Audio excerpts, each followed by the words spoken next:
Hola a todos, hoy vamos a ver una nueva clase de la asignatura, en este caso sobre la temática elasticidad. El primer punto a tener en cuenta es para qué nos sirve la elasticidad y básicamente consiste en el estudio de dos variables, una dependiente respecto a otra que es independiente, que varía de forma arbitraria según la necesidad del análisis, donde básicamente lo que queremos estudiar es cómo es que varía la variable dependiente frente a los cambios observados o practicados en la variable independiente. Entonces, este punto es importante tener en cuenta que tenemos que definir dos variables y que una de ellas depende de la otra. Entonces, siguiendo con la línea temática que venimos trabajando en la asignatura y recordando que el tema anterior tenía que ver con la cruz de Marshall y el estudio de las diferentes estructuras de mercado, que hasta ahora hemos estudiado el mercado de competencia perfecta, donde básicamente fuimos construyendo la curva de oferta y la curva de demanda. A los efectos de explicar el tema de elasticidad, en este caso nos vamos a concentrar principalmente en la demanda de mercado. Entonces, algo que ya habíamos visto en la clase pasada era que se podía pensar a la demanda de mercado a partir de simplificar el análisis y considerando solamente dos variables, estas son precio y cantidad, donde una persona que está pensando en comprar algo decide cuánto va a comprar de ello en función del nivel de precio que encuentre en el mercado. ¿Esto qué quiere decir? Que si uno define cuánto desea comprar de un producto en relación al precio de ese producto, claramente la cantidad que compre depende del precio que establezca el mercado. En ese sentido, considerando estas dos variables, precio y cantidad, y de acuerdo a la lógica de razonamiento que planteé hasta ahora, claramente las cantidades que compren dependen del nivel de precio. Por eso la variable cantidad pasa a ser la variable dependiente y la variable precio la variable independiente. ¿Esto qué quiere decir? Para el caso de la curva de demanda y que estas dos variables, que la curva de demanda tenga la cantidad como variable dependiente del precio, nosotros también hemos visto que según la lógica de mercado, en términos económicos, lo que se observa es que la relación entre estas dos variables, precio y cantidad, es inversa.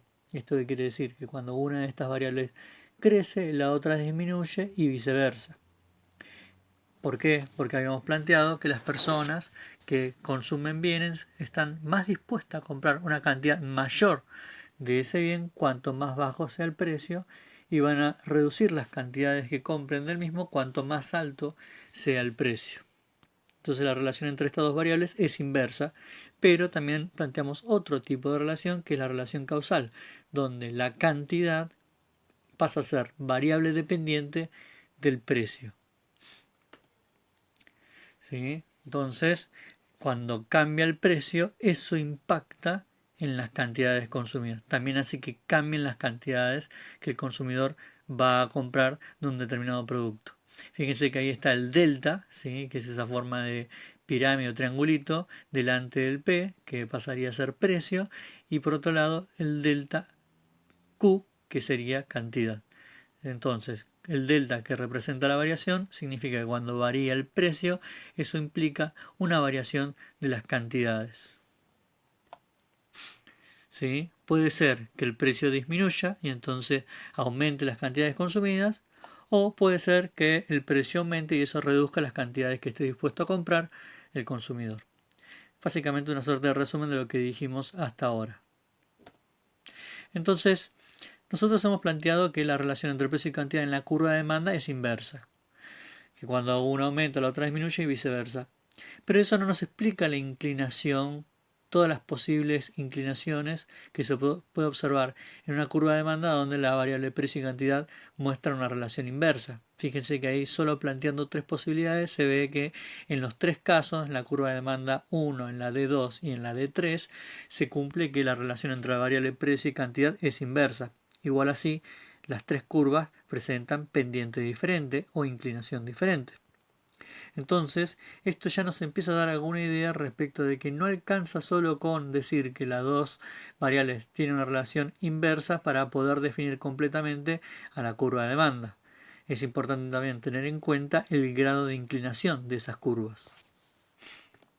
Entonces, fíjense, para plantear un solo ejemplo, si nosotros mostramos que ante una determinada variación en el nivel de precios, es decir, la variable independiente, y luego vamos a ver qué ocurre con las cantidades demandadas en cada una de esas curvas de demanda, se observan por lo menos tres variaciones diferentes, es decir, no todas varían de la misma manera o, por la positiva, todas varían de manera diferente frente a la misma variación en el nivel de precios. ¿Sí? Fíjense que la variación en el nivel de precios en términos matemáticos no es más que la expresión de una resta. Es decir, ver cómo afecta al precio una reducción en una cantidad igual a P. ¿Sí? Es decir, cómo pasa de P a P1. Y luego ver cómo varía las cantidades demandadas. Entonces la variación del precio se define a través de una resta y de la misma manera se hace con la variación en las cantidades. El delta representa una resta. ¿Sí? Y entonces acá tenemos esta forma matemática en términos de lo que dijimos antes. ¿Sí? La variación de P afecta a las cantidades y eso se puede expresar en términos de la resta que se observa en la variación de Q respecto de la resta que se observa cuando se habla de la variación de P. ¿Sí? Uno puede estudiar cómo impacta la variación del precio en las cantidades consumidas, principalmente haciendo esa división entre la variación de las cantidades respecto de la variación en el precio. La variación de las cantidades se define como Q2 menos Q1 y la variación en el precio como P2 menos P1. Entonces, si uno quiere ver cómo varían las cantidades consumidas en relación a la variación en el nivel de precio, lo que hace es una división. Entonces queda expresada esa ecuación que está ahí en el ángulo superior derecho. ¿Sí? Delta Q sobre delta P es igual a Q2 menos Q1 sobre P2 menos P1. ¿Sí? Y recuerden lo mismo que dijimos antes, la variación en estas variables, el cambio en estas variables puede ser de sentido inverso, con lo cual los que les planteo acá son las dos alternativas. ¿Sí? Estudiar cómo varían las cantidades consumidas bien cuando la variación en el precio es positiva y cómo varían las cantidades cuando la variación del precio es negativa. Por lógica de mercado, entonces, cuando la variación en el precio es positiva, la variación en las cantidades es negativa, y cuando la variación en el precio es negativa, la variación en las cantidades es positiva, que es lo que se observa ahí entre paréntesis con los signos más y menos. Fíjense que en cualquiera de los casos, el resultado que se observe va a ser negativo, porque por lógica del mercado, al observarse que las variaciones son inversas en uno y en otro caso, y al tratarse de una división, más por menos o menos por más siempre da negativo. Entonces, vamos a empezar a plantear de qué se trata la elasticidad precio de la demanda. En principio, para proponer una definición, básicamente la elasticidad precio de la demanda lo que hace es estudiar cómo varían las cantidades consumidas de un bien en relación a la variación en el nivel de precios de ese bien. Es decir, se están cumpliendo todas las cosas que hemos dicho hasta ahora. Tenemos dos variables, una dependiente de otra, es decir, las cantidades dependen del precio, y básicamente lo que se hace es poner en relación esas dos variaciones para ver cuál es el impacto que tiene finalmente sobre la demanda. Entonces, una cosa es hablar de variación, que básicamente se trata de una resta, y otra cosa es hablar de una tasa de variación, que es lo que se busca explicar con esta diapositiva. Una tasa de variación es una aproximación más específica o más exacta respecto a la magnitud del cambio. Porque si nosotros solamente hablamos de variación en términos de cómo fue planteado previamente, es decir, una resta, eso nos va a dar como resultado un número. Es decir, vamos a suponer que un precio varía en un sentido positivo, vamos a suponer que pasa de 20 a 25, y si queremos calcular la variación, lo que hacemos es restar 25 menos 20 y nos da como resultado que la variación fue de 5. Pero ahí entra una pregunta. 5. ¿Es un valor alto o bajo? 5. ¿Es mucho o es poco? ¿Qué representa ese 5? Es la pregunta que tenemos que tratar de resolver. Es decir, logramos identificar cuál fue la variación, pero aún nos cuesta plantear de qué magnitud fue esa variación. Entonces, una forma de lograr una aproximación un poco más específica es el cálculo de la tasa de variación, que básicamente es la diferencia calculada anteriormente, es decir, la resta, pero poniéndolo en relación al valor original. Entonces, uno puede plantear que la tasa de variación en las cantidades consumidas es igual a la variación de las cantidades en relación o respecto de, básicamente, una división con las cantidades consumidas originalmente. Es lo que figura ahí en el numerador de la primera fórmula, es decir, Q2 menos Q1 sobre Q1. Y de la misma manera, si queremos calcular la tasa de variación en el nivel de precio, lo que hacemos es la variación en el precio respecto del precio inicial. En otras palabras, lo que figura en la ecuación, P2 menos P1 sobre P1.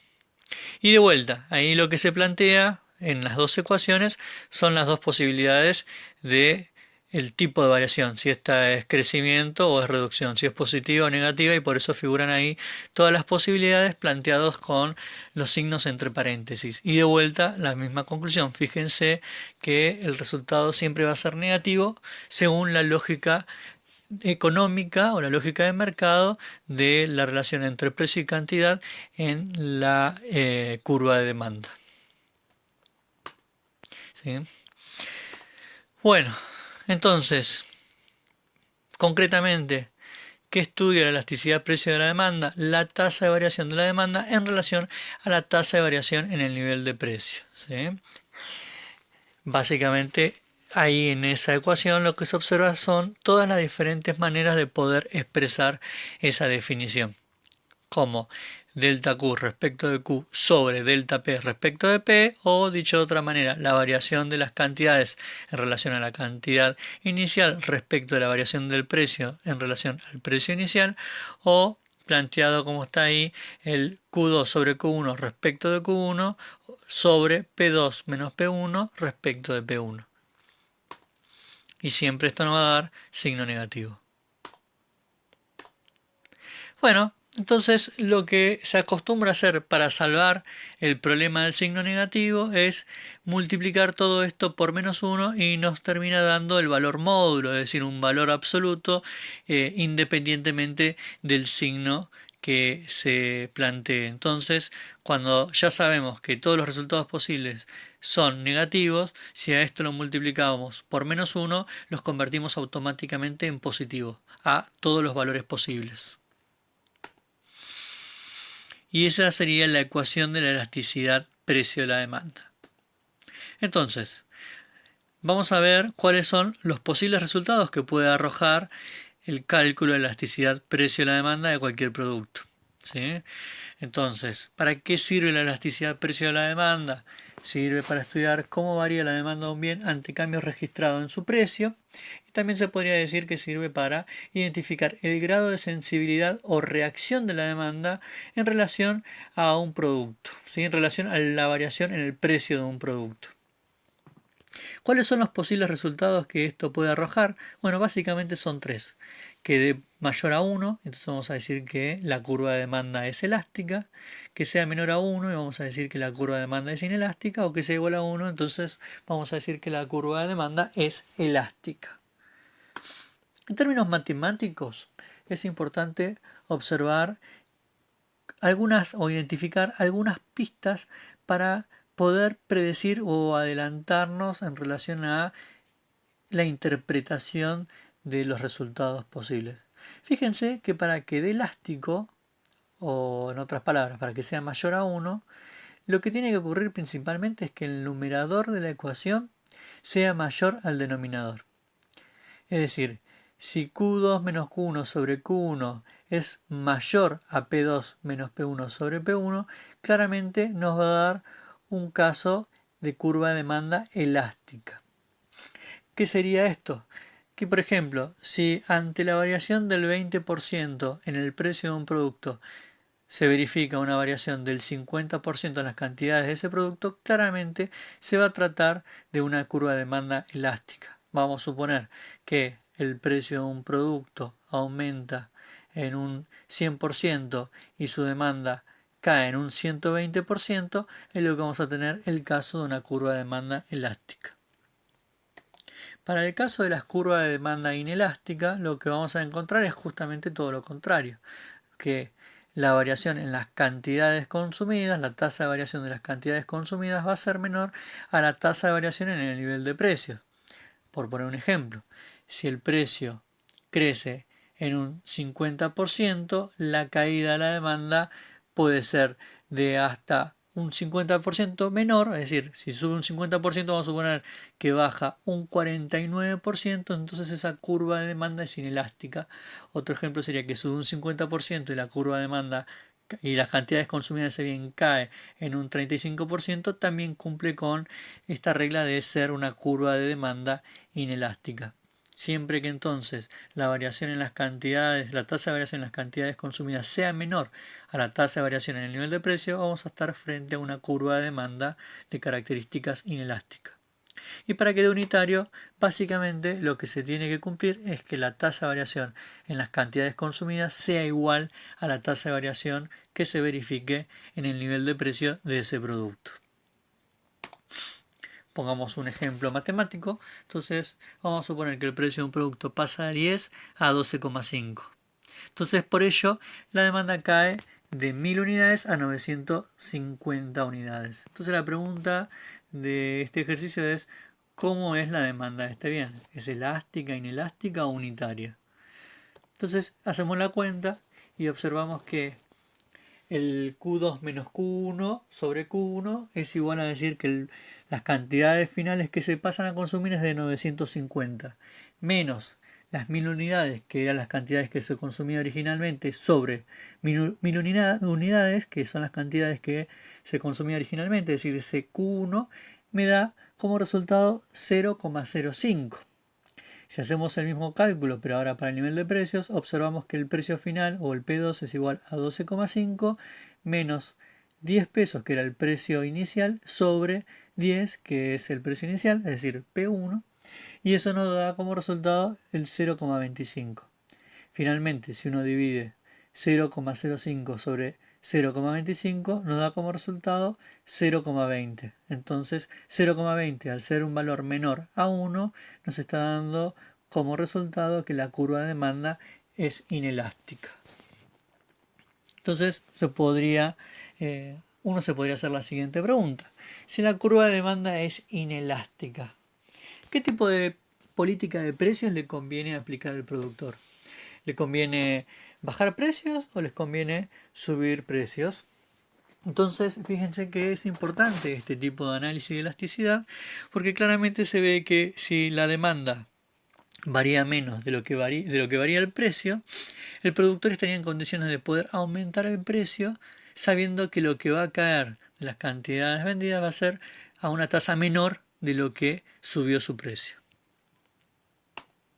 Bueno, pasemos a otro tipo de elasticidad, que es el de la elasticidad ingreso a la demanda, y que sirve para estudiar cómo varía la demanda de un bien ante cambios registrados en el nivel de ingresos del consumidor. O también podría decirse que sirve para identificar el grado de sensibilidad o reacción de la demanda de un producto frente a cambios en el salario del comprador o, si se quiere, del trabajador.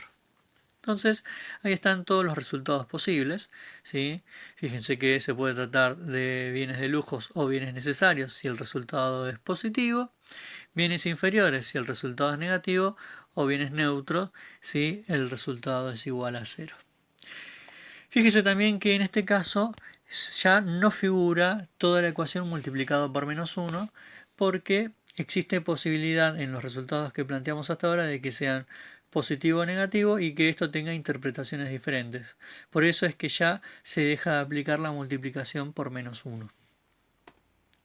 Bueno, vamos a hacer un análisis de cuáles son las posibilidades para que nos dé bienes de lujo o bienes necesarios. lo primero que tiene que ocurrir es que este valor sea positivo. Entonces, para que el valor sea positivo, lo primero que se observa es que tanto el numerador como el denominador, que están ahí coloreados, ahí en el ángulo inferior izquierdo e identificados, ambos tienen que tener signos diferentes. Perdón, para que sea positivo tiene que tener signos similares, ¿sí? Porque más por más es más y menos por menos también es más. Entonces, los dos, tanto el numerador como el denominador, tienen que tener el mismo signo. Pero fíjense que para que sea mayor a 1 o menor a 1 se tienen que dar ciertas condiciones. Para que sea mayor a 1 y se trate de un bien de lujo, lo que tiene que ocurrir es que el numerador tiene que ser mayor al denominador. Y para que sea un bien necesario, el denominador es el que tiene que ser mayor al numerador. Cuando hablamos entonces de un bien de lujo, para poner un ejemplo, se podría plantear la posibilidad de una persona que trabaja todos los días, que vive en el conurbano y tiene que trasladarse todos los días para trabajar en la ciudad autónoma de Buenos Aires y que lo hace principalmente mediante transporte público. Puede viajar a su trabajo en colectivo o en tren y esa es la forma en la que ingresa a la ciudad. Si esta persona que siempre viaja en transporte público verificara de un mes a otro un incremento de sus ingresos, es decir, un incremento en su salario, por ejemplo, podría ocurrir que al mes siguiente decidiera quizás los viernes o aquellos días de lluvia, en vez de ir en transporte público, tomarse un remis o ir con el auto propio a trabajar.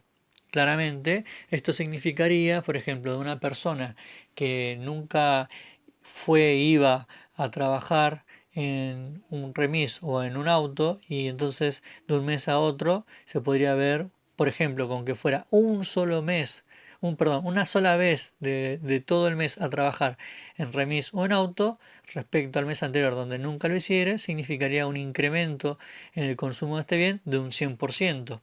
Y vamos a suponer que esta persona solamente incrementara su ingreso en un 20%, claramente se estaría tratando de un caso de un bien de lujo, porque la variación en las cantidades consumidas es de un 100% frente a un 20% en el nivel de ingresos. Para tratarse de bienes necesarios, lo que tendría que ocurrir, como lo dijimos antes, es que el denominador sea mayor al numerador. ¿Esto qué quiere decir? Que la variación en las cantidades consumidas tiene que ser a una tasa menor de lo que varíe el ingreso. Entonces, esto se podría tratar del caso de una persona que ve incrementado su nivel de ingresos en una tasa X, vamos a poner un ejemplo, qué sé yo, de una persona que come asado todos los fines de semana, todos los domingos, entonces esta persona come 4 veces a la semana asado. Y vamos a suponer que esta persona ve un incremento de sus ingresos de un 30% y esta persona aumenta las cantidades consumidas de asado en un día más. Vamos a suponer que todo el mes esta persona pasa a consumir un sábado asado, además de los 4 domingos que come asado. Entonces ahí tenemos un incremento de un 25%, por ejemplo, frente a un aumento que podríamos plantear en el nivel de ingresos del 30% y también sería positivo, pero fíjense que en este caso el numerador representa un porcentaje menor de lo que varía el denominador y se trataría de bienes necesarios. Sobre los bienes inferiores, lo que ocurre es que tiene que dar negativa la división y por eso los signos, tanto el numerador como el denominador, tienen que ser diferentes. Es decir, si sube el ingreso, fíjense que ahí hay un error porque debajo en el denominador sigue figurando la P, pero en realidad podríamos poner la Y de ingresos o una I latina de ingresos. Entonces, fíjense que frente a variaciones en el denominador, la variación en el numerador es de signo diferente. básicamente por la misma regla matemática que planteamos antes, porque más por menos es menos y menos por más también es menos. Entonces siempre que se cumpla esta lógica donde si sube el ingreso se reducen las cantidades consumidas o si se reduce el ingreso aumenta las cantidades consumidas, se trata de bienes inferiores. Un ejemplo de esto podríamos plantear todos aquellos alimentos que no nos gustan comer, pero que tenemos que hacerlos frente a situaciones de crisis, por ejemplo. Vamos a suponer que una persona pierde su trabajo y durante algunas semanas se encuentra ve reducido su nivel de ingresos a lo que habitualmente estaba acostumbrado y entonces tienen que pasar a consumir algunos alimentos que son más baratos o quizás de una calidad diferente o que no les gusta comer pero por una cuestión de reducción de ingresos tienen que hacerlo y ahí estaríamos hablando de bienes inferiores. Claramente esto también tiene que ver con los gustos de cada persona, pero uno podría imaginar que cierto alimento, como por ejemplo podría decirse el mondongo, que no a todos les gusta, depende, en mi caso particular me encanta y depende cómo se cocine mucho más y depende la época del año, si es invierno también, o podría plantearse algún tipo de legumbre que por lo general no se acostumbra a comer, o podría plantearse también el caso de segundas marcas, donde cuando una persona ve incrementados su ingresos quizás prefiere consumir productos de primeras marcas, pero cuando ve reducidos su ingreso por cualquiera de los motivos que uno podría plantear, pérdida de trabajo o cualquier circunstancia de crisis, se ve obligada a consumir bienes de segunda o terceras marcas. Y finalmente, si se viera modificado el ingreso de una persona, pero las cantidades consumidas del bien no se ven afectadas, es decir, la tasa de variación del bien al que se está haciendo referencia es de cero, ahí se estaría tratando de un bien neutro. Y un ejemplo muy característico de este caso es cuando, por ejemplo, una persona tiene que ingerir medicinas, ¿sí? Tiene que tratarse con algún medicamento independiente, de manera crónica, por ejemplo, y eso lo tiene que hacer independientemente de cuál sea su nivel de ingresos. Porque si su vida depende de tener que consumir una determinada medicina, lo tiene que hacer independientemente de que trabaje o no trabaje. Uno podría plantear, por ejemplo, el caso de los insulinodependientes, donde cobren más o cobren menos, trabajen más o trabajen menos, se tienen que aplicar ciertas dosis de insulina de manera cotidiana. Finalmente, podemos hacer referencia a la elasticidad cruzada de la demanda. La elasticidad cruzada de la demanda nos permite estudiar cómo varía la tasa de demanda, la tasa de variación de las cantidades consumidas de un bien frente a la tasa de variación de precios de otro bien. ¿Sí? También se podría decir que sirve para identificar el grado de sensibilidad o reacción de la demanda de un producto frente a cambios en el nivel de precios de otro producto. Los resultados ahí pueden ser que si da positivo se trata de bienes sustitutos, si es negativo de bienes complementarios y si es igual a cero de bienes no relacionados. ¿Sí? Fíjense que básicamente este tipo de análisis nos sirve para ver qué tipo de relación guardan entre diferentes bienes. Pueden ser sustitutos, complementarios o bienes no relacionados. Fíjense también que en este punto también se deja de aplicar la multiplicación por menos 1 porque los resultados posibles pueden ser tanto de signo negativo como de signo positivo y ambos tienen una interpretación económica diferente.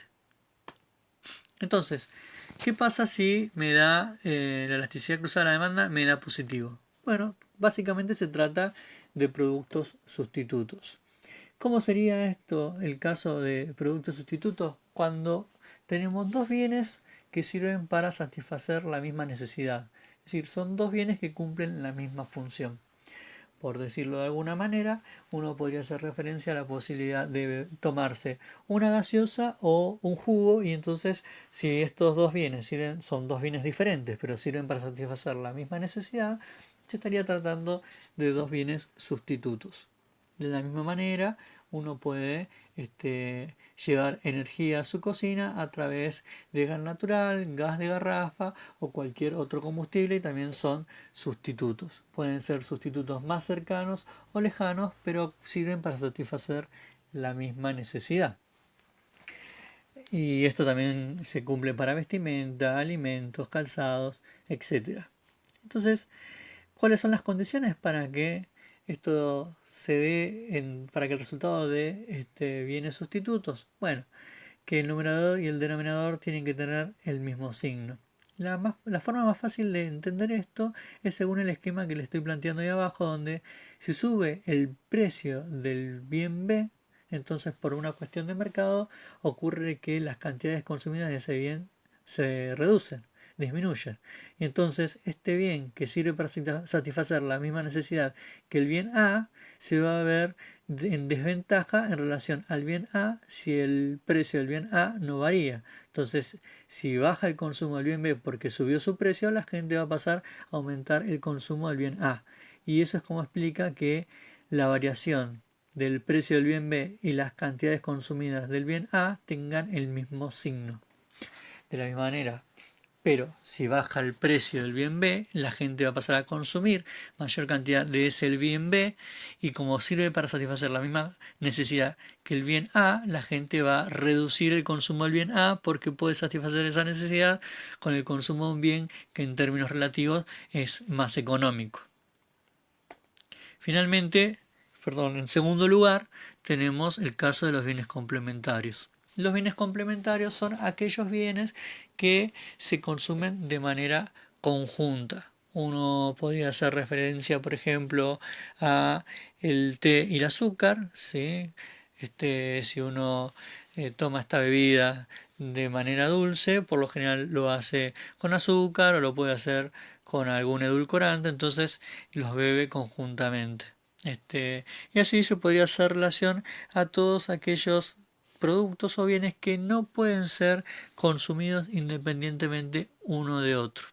Entonces, en términos matemáticos, lo que tiene que ocurrir es que el numerador y el denominador tienen que tener signos diferentes. Y planteando el mismo esquema de análisis, podemos ver que si aumenta el precio del bien B, se reduce el consumo de ese bien, y si se reduce el consumo de ese bien, no se puede consumir del otro, porque recuerden que se consumen conjuntamente para que permita satisfacer una determinada necesidad. Entonces, si sube el precio del bien B y baja el consumo de ese bien, también lo hará el consumo del bien A. Y de la misma manera, pero de la misma manera, pero con signo contrario, si baja el precio del bien B, aumenta el consumo de ese bien y también aumentará el consumo del bien A. Finalmente, si la elasticidad cruzada de la demanda nos da igual a cero, eso quiere decir que los dos productos no guardan relación entre sí. ¿Cómo sería? Si varía el precio de un bien B y las cantidades consumidas del bien A se mantienen constantes. Entonces, claramente no hay relación entre uno y otro. Finalmente, planteo acá dos casos extremos de curva de demanda. El de la izquierda hace referencia a una curva de demanda perfectamente elástica y el de la derecha a una curva de demanda perfectamente inelástica. ¿Esto qué quiere decir? Bueno, que una varía demasiado y que la otra no varía nada en relación a la variable independiente. Vamos, por ejemplo, analizando el caso de la curva de demanda perfectamente inelástica. Fíjense que acá en este gráfico en que no figuran están expresados en el eje de abscisa los precios, ¿sí? En el eje vertical están los precios y en el eje de ordenada están los precios en el eje vertical, y en el eje horizontal, eje de abscisa, están las cantidades. Entonces, en el caso de la curva de demanda perfectamente inelástica, lo que se observa es una curva vertical donde se puede observar que independientemente del precio que tenga ese producto, de cómo varía el precio, se va a mantener el consumo de ese bien en una cantidad igual a Q1. Mientras que en el caso de una curva de demanda perfectamente elástica, a ese precio, fíjense que se vende todo el producto, le corresponden todas las cantidades que se encuentran sobre el eje de abscisa. Pero basta con mover apenas un poco el precio por encima o por debajo de P1 para que no se pueda vender ninguna unidad de este bien, ya que por encima de P1 o por debajo de P1 no encontramos ningún punto que forme parte de la curva de demanda. Entonces acá tenemos dos casos, uno de perfectamente elástico y otro de perfectamente inelástico para la demanda de un determinado bien.